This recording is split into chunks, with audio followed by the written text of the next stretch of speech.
Waalaikumsalam warahmatullahi wabarakatuh. Selamat berbuka puasa. Selamat beriftar kita semua. Ya, sebenarnya hari ini hari Ahad, Gus diundang ke sini, ke Malaysia, ke Malaysia Tanah Melaka di pusat perubatan atau perawatan. Ya, di Tebangan Khas. Mungkin ada senang-senang anak murid saya yang ingin bertanya sesuatu soalan untuk diajukan, dipersilakan. Apa yang Gus boleh jawab, dia jawab. Tak boleh jawab, dia pun kena jawab. Jadi sesi terbuka lah. Siapa nak tanya-tanya, nak tanya saya boleh, Gus boleh, tak apa, siapa boleh. Demi kebaikan kita semua. Ya, silakan. Para sunan mau tanya apapun, kalau bisa dijawab ya. Kalau nggak bisa, ya kita simpan lain kali. Lain kali. Ayo. Ya. Assalamualaikum warahmatullahi wabarakatuh. Waalaikumsalam warahmatullahi wabarakatuh. Gus dan masyarakat Sunan, cuma saya nak tanya bermulanya Gus Saleh ini daripada mana? Startingnya jadi perawat tu bermula bila? Backgroundnya, latar belakangnya. Isterinya. Iya. Istrinya nanti dijemput, istri datang. Sejarahnya. Misteri. Dari pesantren mana? Jadi sampai sekarang ini gitu maksudnya. Saya seperti ini ya. Oke. Singkat saja, saya itu, keluarga saya memang punya pesantren ya. Bapak saya guru Torekoh Naksabandia di Pati, Semarang, Jawa Tengah. Santrinya ya ratusan ribuan lah. Tapi ngaji Torekoh, ngaji tua, ngaji tasawuf gitu. Nah, ketika saya dididik beliau ikut Torekoh juga, ikut Torekoh. Waktu itu umur saya masih di bawah 17 tahun, malah ikut Torekoh. Malam dimandiin jam 12. Nah, itu rahasia sih, sebenarnya nggak boleh diceritakan, cuma sedikit cuplikan saja. Habis saya dibaiat ya, dibaiat, dimandiin itu seperti mayit. Ketika kita masih hidup itu sudah dimatiin gitu. Kita kan punya nafsu tuh, seakan-akan kehidupan kita nafsu kita dimatiin seperti orang mati gitu. Nafsu kan ada 4. Yang pertama nafsu amaroh, yang pertama nafsu mutmainah ya, kedua nafsu amaroh, ketiga nafsu sufiyah, dan keempat nafsu alwamah. Itu bisa dijelentrehkan, itu nafsu-nafsu itu bisa dijelaskan nanti suatu saat, cuma nanti aku cerita dulu aja. Nah, ketika saya sudah mandi, dibaiat, saya dibujukkan seperti orang meninggal, menghadap ke kiblat, kepala saya ke kiblat, mulai jam 12 malam sampai subuh, seperti orang mati pokoknya gitu. Karena apa?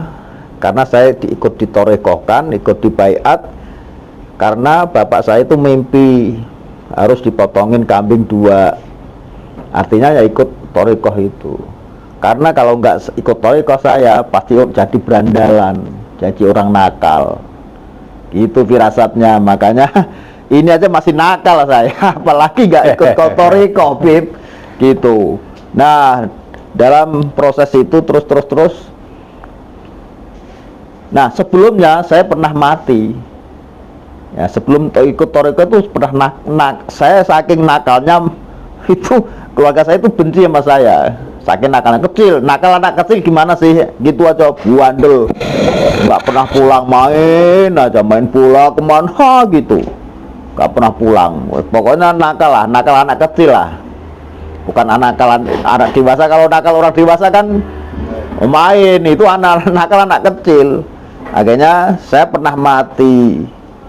Nah, ketika mati itu saya ngelihat roh saya di atas. Saya udah dibujurkan di atas dipan itu, mau dimandiin nih. Nah, roh saya itu bisa terbang. Saya ngelihat tuh, terbang terus. Nah, di kuburan itu sudah pada gali-gali kubur, mau nanam saya. Saya mau dikubur tuh. Nah, pas ketika roh saya sampai ke sana, saya ngeliat nih, ada suara di atas ini. Iku ranggonmu, bahasa Jawanya itu. Iku ranggonmu, itu ranggonmu, itu ranggonmu. Artinya, itu bukan tempat kamu. Itu bukan tempat kamu. Itu bukan tempat kamu. 3 kali. Saya lihat lubang. Akhirnya saya balik ke rumah. Ternyata di situ udah ratusan orang yang tahlil, baca Yasin, ya kan. Saya ngelihat ada yang cerita-cerita, ada yang nangis, yang gembira, itu ngelihat. Roh itu bisa melihat. Tuh, tak lihatin. Singkat cerita, kalau di Jawa Tengah, di Jawa lah, di Indonesia itu kalau ada orang meninggal itu kan ada itu, Beb, apa namanya, ember atau apa sini itu, tempat itu. Tempat mandi itu. Itu tapi buat masukin sedekah. Oh, tabung. Nah, gitu ya. Tabungan gitulah. Tabungan masukin. Tuh, saya lihat nih. Ini tak buka ini. Banyak duitnya nih. Gitu. Sudah dihitung loh. Udah tak hitung nih. Wah, banyak nih gitu. Akhirnya ini buat siapa nih? Paling buat saya nih, kan aku yang mati tuh. Gitu. Akhirnya, wah, sayang kalau saya mati, ini buat siapa? Kan gitu hitungannya. Yeah. Mendingan saya hidup lagi, gitu. Akhirnya saya masuk ke jasad saya lagi. Karena apa? Karena uang. Karena uang. Hidup lagi karena uang. Ini bercanda sebenarnya, yang itu yang bercanda tadi itu. Nah, ketika saya dalam pengembaraan itu melihat orang banyak itu kan, ada kiai saya, kiai teman bapak saya lah dari Demak, Jawa Tengah itu. Makanya masih ada hubungan-hubungan dengan Kalijogo. Ini semua itu ada hubungan Kalijogo, Bib. Kiai Demak datang, namanya Mbah Maksum.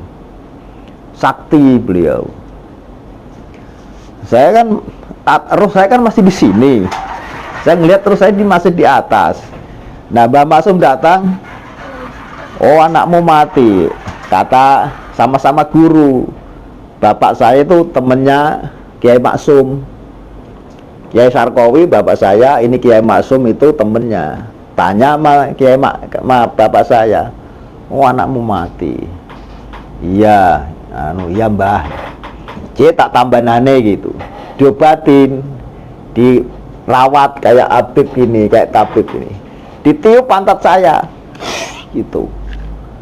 Hidup lagi. Ceritanya seperti itu. Ceritanya seperti itu. Jadi, makanya kalau ada orang mati, saya itu sudah pernah mati. Saya nggak kaget orang mati, karena saya pernah mati. Itu sedikit cerita. Akhirnya saya terus belajar. Saya di pesantren, dari sanawi, madrasah dulu, madrasah, baru sanawiyah, aliyah, baru saya pesantren di tahfidzul Quran, ya, menghafal Al-Quran. Nah, ketika dalam pengembaraan ilmu itu saya selipkan, karena kan saya ada jiwa seni nih untuk melukis nih, Bib. Yeah. Saya ada jiwa seni dari kakek saya, lukisan. Lah, dari keluarga yang lain, dari kiai. Jadi ada seni lukis dan ada kiai. Di satu di sini di dalam jiwa saya. Makanya ketika di pesantren, saya itu suka gambar aja. Habis itu ngaji, gambar lagi, ngaji lagi. Ini aku milih yang mana, bingung ini. Dua-duanya saya jalanin. Udahlah, sepenting aku dapat Quran seberapa, hafal berapa, ya alhamdulillah. Tapi karena ada jiwa saya, jiwa melukis, saya terusin lukisan itu. Karena guru-guru saya juga, ntar kamu saya doakan jadi kiai, jadi pelukis. Guru-guru saya gitu. Akhirnya saya ngembara lagi ke pesantren di atas gunung di Mojokerto itu. itu ada kiai yang namanya Kiai Hasan Bisri, itu guru spiritual saya digembleng tentang ilmu hikmah, ilmu ya seperti ini, ilmu spiritual, suruh puasa dikiran, bertapa gitu aja. Habis itu, nah akhirnya saya merantau ke Jakarta, ketemu sama artis-artis, dipanggil untuk syuting, suruh gambar setan. Saya nggak mau tuh dipanggil produser TV itu nggak mau, disuruh jadi artis nggak mau saya bilang tak suruh pulang, malah nggak mau saya. Tapi jawabannya nanti aku tak sholat hajat dulu, lapor ke yang punya bumi langit. Akhirnya lapor saya lah, sholat malam. Biasa digembleng spiritual cepet, tentang kegaiban ngerti, karena udah dari kecil digembleng terus, di tempat-tempat terus tentang ilmu spiritual. Sedikit sholat aja udah turun dari langit cahaya biru, dos ke sini, masuk ke dalam tubuh saya. Saya bilang sama kakak saya yang di Jawa Tengah, saya telepon, saya disuruh jadi artis, disuruh jadi pelukis, ngelukis sosok-sosok astral gimana. Kakak saya bilang jalanin gitu. Oh berarti boleh. Baru produser TV itu ada Trans 7, Trans banyak lah, tak telepon, oke siap syuting, baru syuting. Ya itu rata-rata saya memakai mata batin karena kebatinan itu.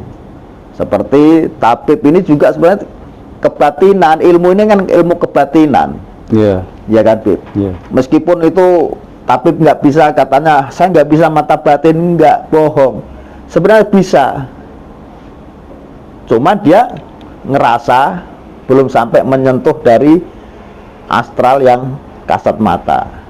Itu bisa, semua itu bisa dipelajari tentang ilmu itu. Akhirnya Allah ngasih kasyaf, penglihatan. Yang lihat bukan kita, tapi Allah ngasih orang itu bisa melihat. Makanya kalau ada sebagian orang-orang yang ngomong, saya nggak percaya orang bisa melihat hantu, ilmunya cetek itu, belum belajar sampai ke atas, cuman baca di Google gitu pelajarannya itu, belum pernah tirakat itu. Nggak tahu apa cetek itu, cetek kecil, rendah. Tahu Habib Lutfi yang di Magelang, pernah dengar Habib Lutfi kan? Itu kan pernah didatangin para jin-jin yang ikut belajar itu. Jin-jin dari, kalau nggak salah negara Ashraf atau apa itu, dari bumi Ashraf datang ke Habib Lutfi minta belajar ilmu toriko. Gimana? Ada yang nentang, nggak percaya. Kasihan orang-orang yang nggak percaya sama hal-hal kayak gitu, kasihan. Kasihan nggak ya? Kenapa nggak kasihan? Kita itu ketika nanti akan sakaratul maut, dilihatin itu sosok-sosok itu. Tuh, makanya harus percaya. Dzalikal kitabul la raiba fihi hudal lil muttaqin alladzina yu'minuna bil ghaib. Tuh,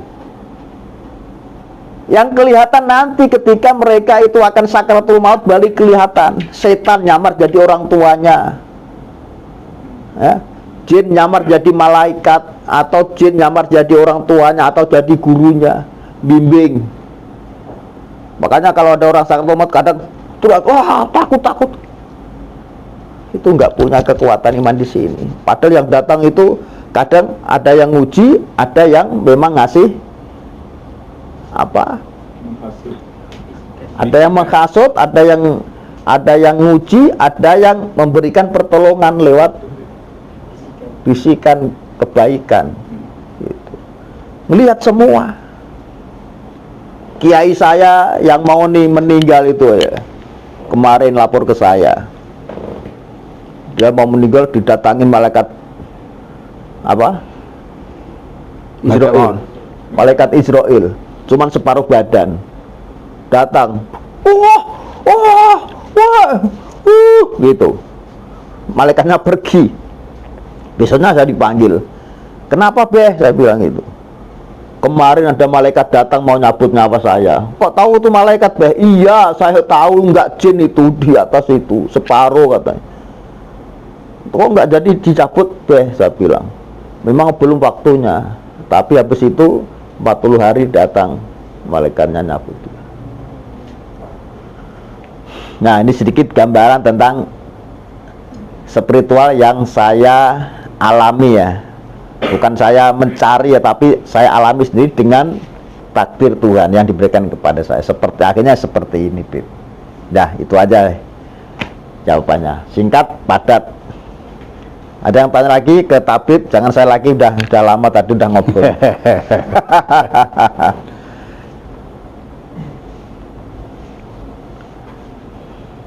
Ini santri-santri dari mana, Bib? Dari mana? Daripada Kuala Lumpur. Kuala Lumpur, Ya. Malaysia masih ya. Ya. Ini baru nyampe sini ya. Kemarin datang nggak? Baru sampai. Oh, baru Pagi sampai. tadi. Iya. Nah, tadi kan saya memvisualisasikan yang di atas tuh di kamar tabib. Karena kondisi kan puasa, saya pengen melukisnya nyantai. Tapi kan tadi itu udah saya sket secara globalisasinya itu seperti itu. Ya udah ketemu nih, oh ini gambarannya yang tertangkap di lorong gaib itu. Pertama ada putih, belum tak jawab nanti keluar jadi baru saya konferensi pers di situ.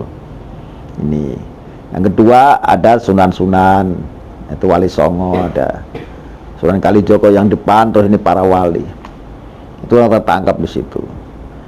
Nah habis ini nanti saya langsung pulang ke hotel itu tempat menginap saya terusin Bib sampai subuh itu nggak tidur ini Bib. Nanti saya kejar tayang ini karena rencana besok saya mau minta diantar ke mana itu Menara Kembar. Oh, Nah sambil syuting boleh di sana besok Bib. boleh. Malam ini saya langsung sambil bakar setan sambil cepet. Tapi semalaman nggak tidur kayaknya nih, sampai sahur baru tidur, pagi langsung jalan besok. Jam berapa mau berangkat tuh? Ya jam berapa enaknya? Jam 9 boleh lah. Kita sambil syuting kemana itu, timnya ikut nggak apa-apa, sambil jalan-jalan ke sono, terus cari-cari lah, sambil bawa kanvas, Bib. Set. Pulang sini, malam kalau ada kesempatan, malam baru mungkin, kalau nggak malam, besok paginya saya syuting yang tentang lukisan itu. Nah, ini cerita terus closing. Ini siapa, ini cerita bla bla bla bla bla. Bisa besok malam atau Selasa pagi baru lanjut ke airport pulang sampai Jakarta. Banyak kegiatan lagi di sana nanti. Itu besok bisa tanya-tanya ya tentang lukisan itu, kok bisa ngelukis gini misalnya.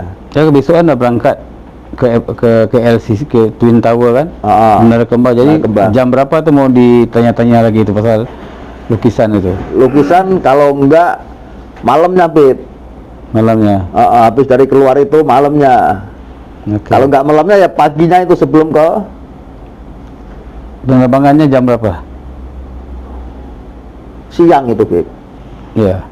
Siang kalau enggak sore, lupa saya. Pokoknya antara 3 ke 4 gitu lah. Jam 1 sampai jam 3 antara itu. Lah masalah itu kan nanti bisa saya, masalah lukisan kan jangan besok, pokoknya malam lah. Besok malam. Capek ya? Nggak capek? Nah, tergantung nanti aja deh. Tergantung nanti saya ngelukis ini udah selesai belum. Kalau memang sudah selesai sebelum ke Twin Tower. ke menara kembar itu, ke menara kembar. Iya, menara kembar, King Tower. Sebelum itulah, besok coba, nanti kan tak gebut ntar malam tuh. Tadi aja nggak tidur saya, sampai hotel langsung bet sampai mau maghrib. Besok hari Senin jam 3 suku. Selasa Selasa ya. jam 3.15. oh jam 3.15. Oh iya, Terus siap. saya soal yang tadi Gus tentang peringkat nafsu tadi, sambung sikit lagi. Oh, nafsu kowe. Siap. Allah Subhanahu wa taala ketika menciptakan akal, ya. Setelah akal diciptakan, akal dipanggil oleh Allah, "Hai akal, kamu ke sini," kata Allah. Akhirnya akal datang. "Ya Allah, ada apa engkau memanggil saya?" kata akal. "Oh, coba kamu mundur," kata Allah. Mundur. "Coba maju." Akal nurut, ngikut karena itu mempunyai akal kebaikan, akal pikiran. Akhirnya ditanyai, "Hei akal, siapa kamu dan siapa aku?" kata Allah. Akal menjawab, "Ya Allah, engkau adalah Tuhanku, sesembahanku, sedangkan aku adalah hambamu," kata akal. Allah ngacungin jempol, bahasa sekarang. Good, kata Allah. Udah, kamu balik ke asalnya. Akhirnya Allah menciptakan nafsu, diciptakan nafsu itu. Setelah selesai, dipanggil nafsu itu. "Hei nafsu, kesini kamu." "Enak ada, siapa kamu?" kata nafsu. Wah, Allah digituin. "Kesini." "Enggak mau," kata nafsu. Ditanya, "Hei nafsu, siapa aku dan siapa kamu?" kata Allah. Apa jawab nafsu? "Kamu ya kamu, aku ya aku." Wah, kurang ajar ini nafsu ini. Allah jengkel akhirnya. Diambillah, "Kamu ke sini." Dilempar ke neraka jahanam. Selama 100 tahun. 100 selama 100 tahun. 100.000 tahun. 100.000. Ya, 100.000 tahun. Wah, 100.000 tahun loh, digodok di neraka jahanam. Setelah selesai, selama 100.000 tahun, diangkat oleh Allah. Ditanyain, nafsu, siapa aku dan siapa kamu?" Jawabannya masih tetap, "Aku ya aku, kamu ya kamu." Kurang ajar ini nafsu, kata Allah. Diambil lagi oleh Allah nafsu, dilempar. Dilempar bukan ke neraka jahanam, tapi ke neraka lapar. Selama 100.000 tahun. 100 tahun apa 100.000 tahun lupa saya. 100 tahun. 100 tahun itu ya udah banyak sih. Akhirnya setelah 100 tahun diambil nafsu itu, diangkat udah loyo gini, udah nggak makan selama 100 tahun kan, nggak minum, nggak makan nafsu itu. Ditanya oleh Allah, "Hei nafsu, siapa aku dan siapa kamu?" Apa jawabannya? Nangis nafsu. "Ya Allah, engkau adalah Tuhanku dan aku adalah hambamu ya Allah. Maafkan aku ya Allah, saya pengen tobat." Itu nafsu. Maka di bulan Ramadan ini kita diwajibkan puasa. Supaya Pak, nafsu kita tuh nggak mbalelo lagi, nggak kurang ajar lagi, taat kepada Allah, kepada keluarga, kepada masyarakat. Tuh nafsu. Maka nafsu dibagi menjadi 4, yaitu yang pertama adalah nafsu mutmainah, yang kedua adalah nafsu amaroh, yang ketiga adalah nafsu sufiyah, yang keempat adalah nafsu alwamah. Itu nafsu yang ada di dalam diri kita. Nafsu 4 ini yang paling tua adalah nafsu mutmainah. Nafsu baik, tapi masih nafsu itu. Meskipun baik juga nafsu. Meskipun baik juga bisa bohong nafsu itu. Nafsu mutmainah itu. Kalau nggak percaya, kasih contoh. Nafsu mutmainah, nafsu yang paling tua di antara 3 nafsu. Nafsu yang paling baik di antara 3 nafsu. Nafsu mutmainah wujudnya itu air, ya. Warnanya putih, wataknya suci, ya. Nafsu ini bisa bohong, bisa baik, bisa bohong. Contohnya gini, misalnya nih tabib, ya, istrinya tabib itu lagi goreng ikan. Kita kan mencium tuh. Pertanyaannya, goreng apa kira-kira? Ikan asin, bener kan? Misalnya istrinya tabib lagi goreng ikan asin, kita mencium, pasti kita bisa nebak itu goreng ikan asin, bener, karena pintunya ada di hidung. Tapi bisa salah. Contohnya gini, tabib itu kan punya bunga-bunga di situ.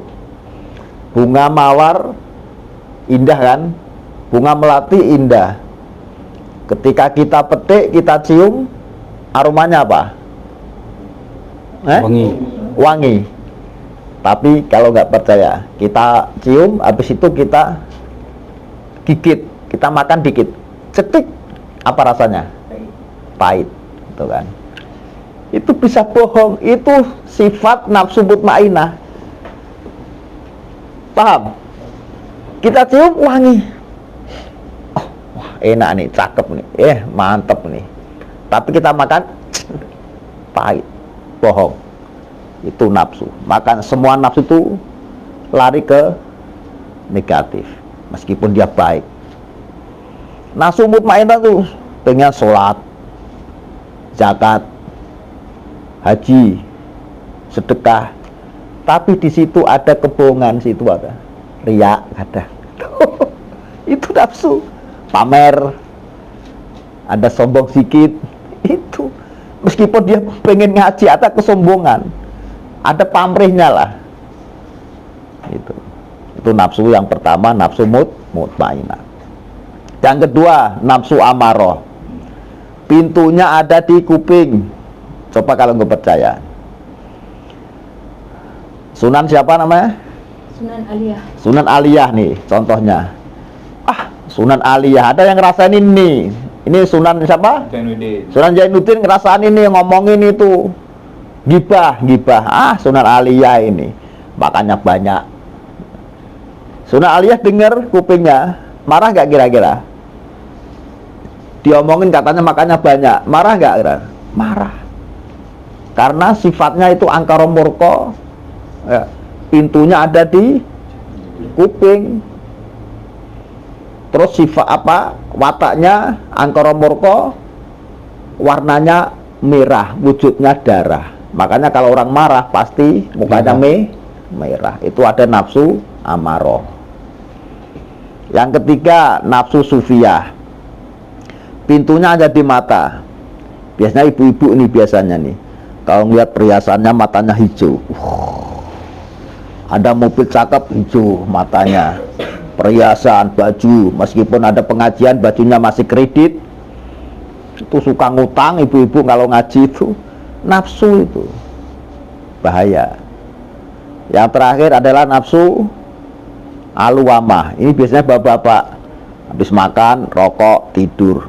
Makan, rokok, tidur. Makan, rokok, tidur. Pintunya karena ada di mulut. Itu nafsu. Keempat-empat nafsu ini yang mati. Kullu nafsin dha'iqatul maut. Setiap yang bernafas, setiap yang punya kehidupan pasti akan mengalami kematian. Yang mati siapa? Bukan rohnya, bukan jasadnya, tapi nafsunya. Coba kalau nggak percaya orang mati, tawarin makan sate, ya, ais, rambutan, duren, mau nggak? Nggak mau, karena nafsunya mati. Iya kan? Kidik-kidik, nggak, tetap mati. Itu yang mati nafsu 4 itu. Mutmainah, amarah, nggak marah-marah. Kamu dikitin juga nggak marah dia. Karena yang mati ya itu nafsu kita itu kalau mati, bukan roh.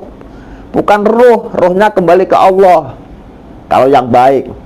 Kalau yang nggak baik, masih gelantungan di antara alam barzah dan alam dunia. Belum ke alam akhirat, tidak. Makanya bergentayangan tuh. Makanya kalau roh yang baik pasti meninggalnya kebaikan ke Allah. Tapi Allah mengizinkan bisa menemui keluarganya. Apalagi roh para nabi, roh Rasulullah nggak pernah mati. Di Raudhah sering ketemu orang-orang. Kita baca sholawat, shollallahu ala Muhammad, Nabi hadir. Ya Nabi salam alaika, ya Rasul salam alaika, ya Habib salam alaika, sholawatullah alaika. Nabi hadir. Kadang itu ada angin, kadang ada aroma. Tuh, roh Nabi. Wali Songo, kalau kita ziarah sering ketemu beliau-beliau. Jangan heran, roh tidak akan pernah mati. Yang mati nafsu kita, jasad kita. Tuh kan. Ketika kita berziarah, assalamualaikum ya ahlat diyar, assalamualaikum warahmatullahi wabarakatuh. Kalau kita nggak bisa berdoa, berdoa sebisannya. Kalau habis berdoa ngomong aja. Ya. Kadang kalau kita mau masuk ke kuburan kan, baru ada kuburan kan sono tuh makam, baru masuk kita salam dulu, assalamualaikum ya ahlat diyar, assalamualaikum warahmatullahi wabarakatuh. Wa inna insyaallahu lakum bikum wa inna insyaallah bikum lahiqun. Assalamualaikum. Ada yang jawab waalaikumsalam. Tuh, pernah ada yang jawab gitu? Pernah nggak? Kalau ada yang jawab lari nggak kira-kira? Assalamualaikum Mbah. Waalaikumsalam, tumben nak kamu datang. Lari kita. Disunahkan salam dulu, ya. Kalau ada yang jawab ya silakan. Wah, kok ada yang jawab, tumben kamu datang ke sini, kata rohnya. Dengar dia jawab, mereka itu jawab, cuman kita aja nggak dengar. Kadang berisik. Ini cerita asli nih. Saya waktu di pesantren di Lasem, saya tahfidzul Quran. Malam itu baca Al-Quran, saya ngapalin tuh di atas kuburan. Atau tahu ketiduran, pas deres langsung ketiduran, plek. Itu antara mimpi atau enggak, itu di bawah itu, panas. Teriak-teriak, antara mimpi enggak mimpi. Langsung saya kaget itu, Allah Akbar, lari sih. Lari ke pesantren, jauh, lari sendirian saya, lari. Habisnya paginya saya tanya sama ibunya saya, Bu, itu makamnya Mbah, itu sampingnya kok? Iya, itu makam campur. Ada makam wali, ada makam orang-orang non-muslim. Kebanyakan Cina. Siksa kubur ada nyata, dan saya yang lihat sendiri dengan mata, bukan mata batin ya, dengar sendiri, memang antara tidur nggak tidur. Iya gitu, iya, kaget bener. Itu makanya roh, ya itulah saya bilang roh yang mati itu bukan roh kita, bukan jasad kita, tapi nafsu kita yang mati. Dong tanda-tanda orang mati aja saya tahu kok. Nafsu itu kan tadi tuh. Nah, sekarang begini nih. Orang mati kurang 3 tahun, ya. Orang mati kurang 3 tahun. Itu ada tanda-tandanya. Orang mati kurang 3 tahun atau 2 bulan 10 hari, itu 3 tahun. Orang mati kurang 2 tahun, orang mati kurang 1 tahun, orang mati kurang 9 bulan, orang mati kurang 6 bulan, orang mati kurang 3 bulan, orang mati kurang 40 hari, orang mati kurang sebulan, orang mati kurang 15 hari, orang mati kurang 7 hari, orang mati kurang 3 hari. Ada 11 tanda-tanda. Orang mati kurang 3 tahun, setiap hari itu darahnya sudah berkurang 1 gram. Dikurang sampai kurang sehari mati orang. Makanya ketika orang mati, wajahnya pasti pucat karena darahnya sudah habis. Gitu. Ini pelajaran toreko semua ini pelajaran tasawuf, ini pelajaran yang tinggi sebenarnya. Sedikit aja ya. Orang mati kurang 7 hari aja nih. Tanda-tandanya apa? Nih. Ini Sunan Zainuddin. Ya. Coba Sunan, tangannya di atas. Ya, pegang kupingnya Sunan. Saya tanya Nan, kupingnya kaku apa lemes? Lemas. Lemes. Wah, bahaya ini. Nah, lagi 7 hari. Bahaya ini, nak lemes ini. Aduh, coba yang kiri Nan. Mungkin dia tak paham lemas itu apa. Lemas itu Lembut. Lembek. Ingat. Lembek apa keras tak? Keras Sunan. apa lembek maksudnya? Lembek apa keras? Oh, Tadi, coba ulangi. keras. Wah, sekarang keras, tadi lembek. Takut Takut ini. mau mati. Takut ini. Macam lemas tu. Ya. Nampaknya macam kita. Oke, ya. Dalam air tu macam. Nah, terus udah. Sekarang Sunan siapa? Tadi Sunan Adi. Enggak, jangan kupingnya sekarang. Lidah. Ah, gini ya. Terus sapu ke atas rongga-rongga. Ke langit. Ah, langit-langit. Ah, geli apa enggak? Lah, 7 hari. 7 hari. Tuh. Yang lain boleh buat juga. Yang lain Ah, boleh buat. boleh. oh belakang nih. Geli enggak Langit-langit, lidahnya? Awak apa ke dalam suka? Aku Dari kita lekat kan. Nah, di atas rongga-rongga itu. Belakang sikit geli. Geli ya? Belakang. Geli. Geli. Geli apa enggak? Geli. Geli. Geli apa enggak? Geli. Oh, alhamdulillah masih lama. Dari dokter lagi. Lagi jauh. Tuh. Nih. Itu yang simpel aja ya. Yang simpel. Orang mati semua ada tanda-tanda. Ini bukan mendahulukan takdir, ya, bukan. Tapi semua ada tanda-tanda. Sampean puasa lapar kan? Tanda-tandanya kan lapar, pengen makan kan lapar dulu, haus dulu, ya kan? Kita pengen apa? Ada tanda-tandanya. Mau kentut ada tanda perut mules, baru tut gitu kan? Semua tanda-tanda. Orang mati juga ada tanda-tandanya. Cuman orang sebagian besar nggak pada tahu. Maka belajar. Itu. Bukan wah sok pinter, enggak, semua ada ilmunya. Kata Allah apa? Afala taqilun, suruh berpikir karena punya pikiran, punya akal tadi, bukan nafsu yang didahulukan. Kalau didahulukan nafsu, kita pasti akan celaka. Makanya suruh pikir nih. Wong main bola aja kalau taktiknya kalah pada begini, pelatihnya pakai akal. Iya, coba lihat di TV itu. Udah kegulan 1, kegulan 2, pelatihnya marah-marah. Gitu, suruh berpikir.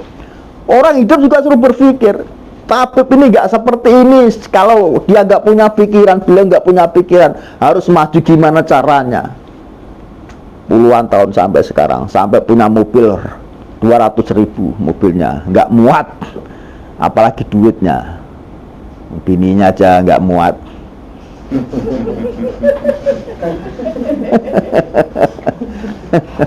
Ini pada kepengen, cuman nggak berani aja. Tuh, suruh berpikir. Intinya orang mati kurang 7 hari, kupingnya ya, udah lembek.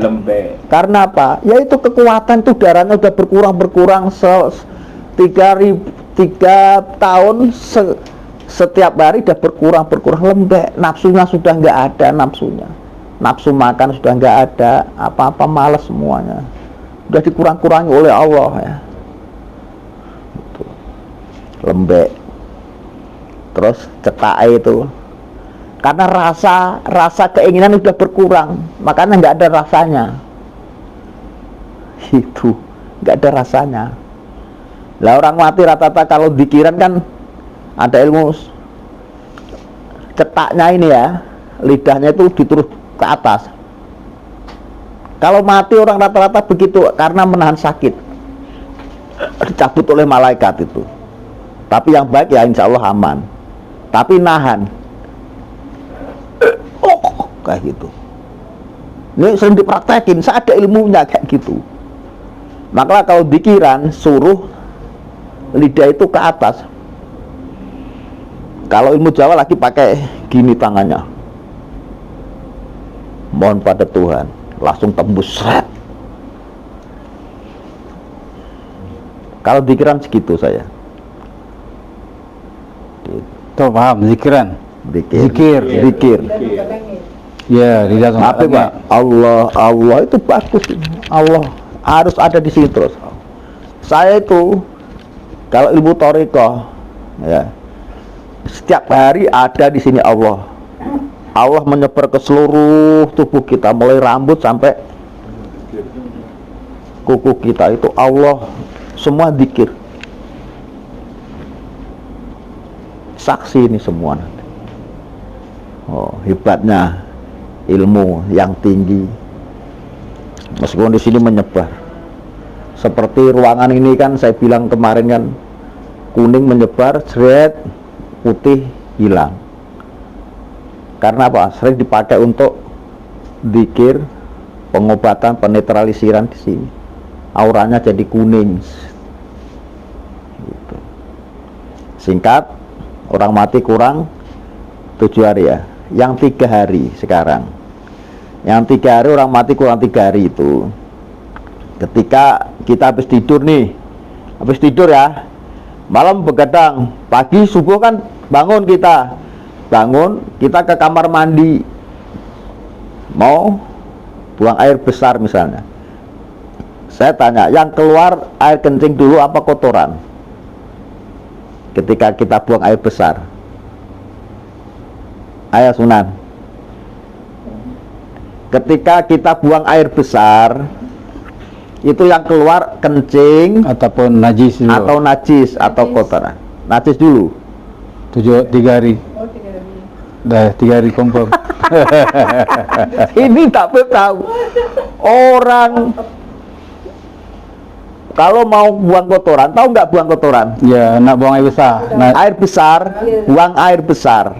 Yang keluar air kencing dulu atau kotoran? Air kencing kan, cur, baru najis, bed, cur lagi, bed, cur, gitu, bukanlah ganti. Itu yang normal.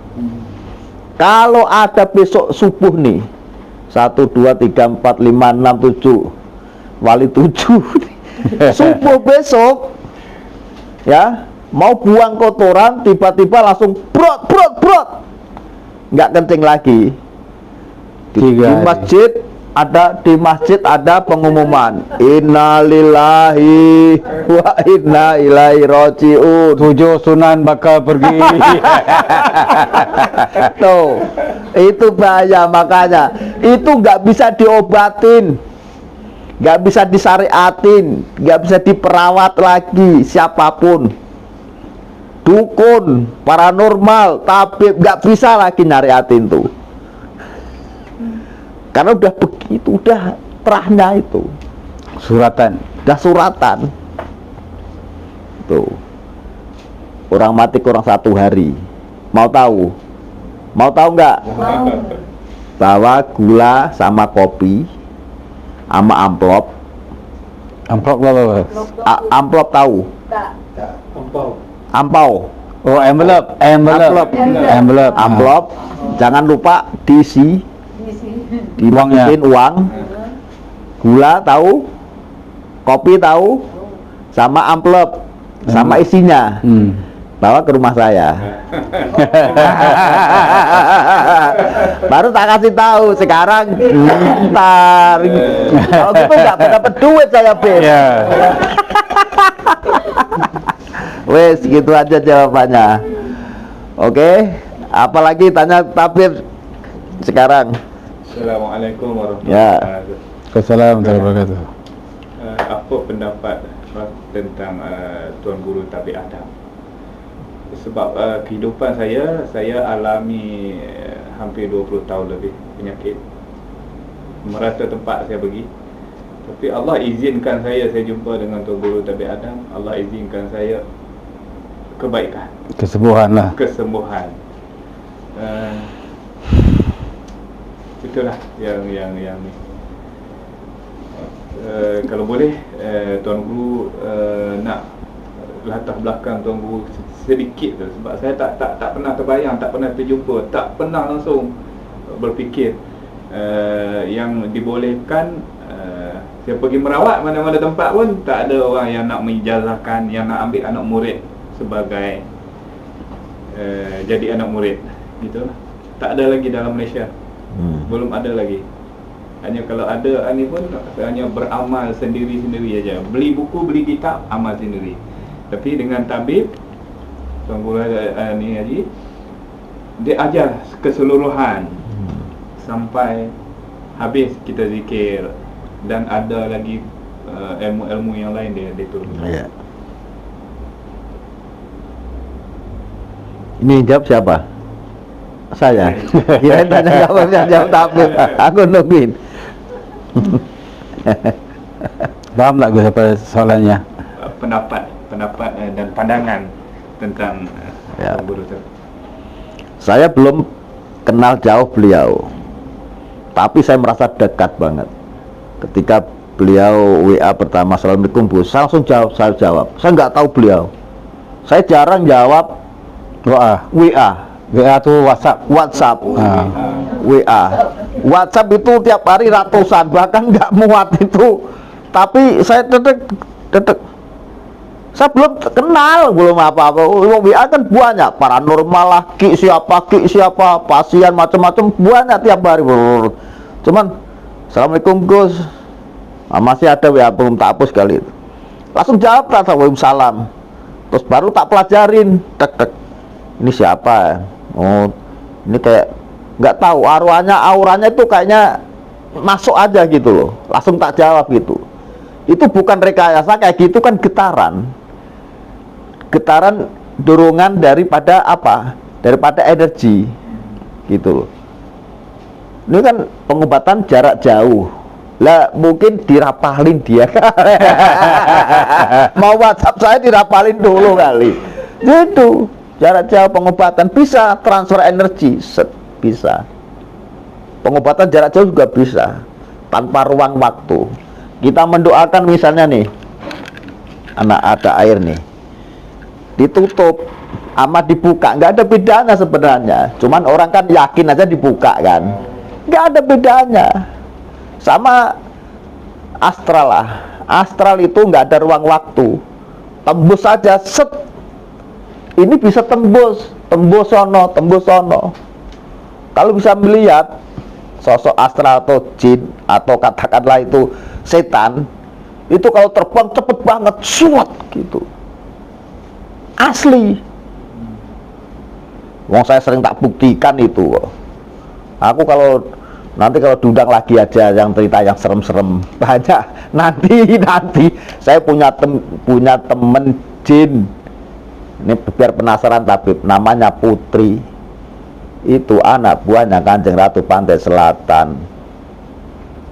Itu tak kasih HP, iPhone, tak suruh moto kerajaan di bawah laut Pantai Selatan dipoto. HP-nya di bawah. Cus.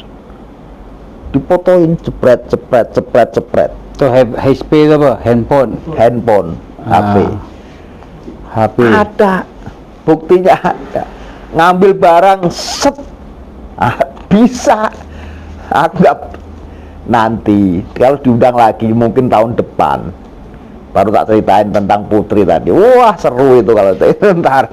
Nah, ini kembali ke laptop yang tadi itu. Tabib biasa. Pendapat saya ini beliau orang baik, ya, tanpa pamrih, tanpa embel-embel apapun. Yang penting bisa mengamalkan apa yang menjadi niat baiknya. Karena beliau ini yang saya lihat nih, itu masih ada titisan terah dari langit itu turun, dikasih wejangan ke beliau. Nah di dunia terah dari langit juga ada, dari dunia juga ada.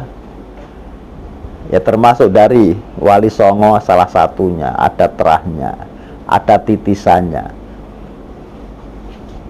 Titisan sama terah sama leluhur beda-beda. Titisan kadang ada keilmuan dari ilmu, leluhur dari terah leluhur. Jangan beda lagi, makanya guru pun beda lagi. Nah ini harus kalau tabib ini harus dijelentrehkan. Nah, bahasanya apa kalau orang dijelentrehkan itu diulas secara dihalusi, diulas secara total biar paham tabib ini sebenarnya siapa gitu. Ini kalau orang nggak ada itu nggak kuat hidup seperti ini,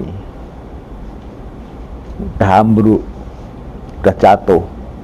Yang bekengin ini ibaratnya kalau ini jadi presiden itu pampers apa namanya di Malaysia itu Perdana Menteri yang security-nya itu jenderal-jenderal yang di belakang itu udah siap tempur gitu.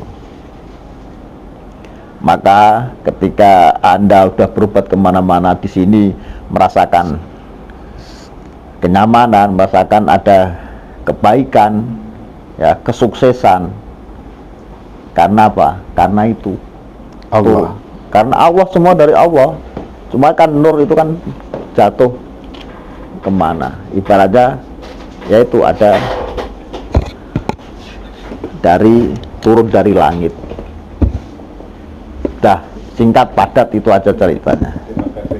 Ya. Oke, Beb. ya. Oh ya. Oke para GSP, sekarang karena udah malam, saya langsung operasional tentang lukisan nih, ya. Oke Beb, Ya. ditutup aja Beb. Oke. Besok biar nyambung lagi soalnya. Oke, assalamualaikum warahmatullahi wabarakatuh kepada netizen-netizen di luar sana. Apa yang disampaikan oleh Gus Solepati ataupun GSP ya. Ya.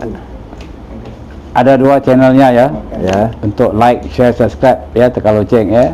Roro Rene Icut. Honor ini Icut. Lagi satu GSP official. GSP official. GSP itu GSP. Kalau bahasa Indonesia GSP ya. Jadi GSP Gus Solepati Ya. official. Dia ada 2 channel YouTube dia. Sudah like, share, subscribe ya. Tekan lonceng. Follow YouTube Gus Solepati. Oke, Ya. terima kasih semuanya. Sama ya. Ya, jangan lupa kepada netizen-netizen di luar sana, zikir di mana? Dalam hati, bukan di mulut. Di mulut itu jasad, di hati untuk roh. Kuatkan roh, bukan kuatkan jasad. Jangan lupa sedekahkan Al-Fatihah kedua bapa kita yang masih hidup ataupun telah meninggal dunia. Jangan lupa salawat dan juga salam. Jangan lupa like, share, subscribe, tekan lonceng. Wabillahi taufiq. Assalamualaikum warahmatullahi wabarakatuh. Kun fayakun. Kun fayakun. Wassalamualaikum warahmatullahi wabarakatuh.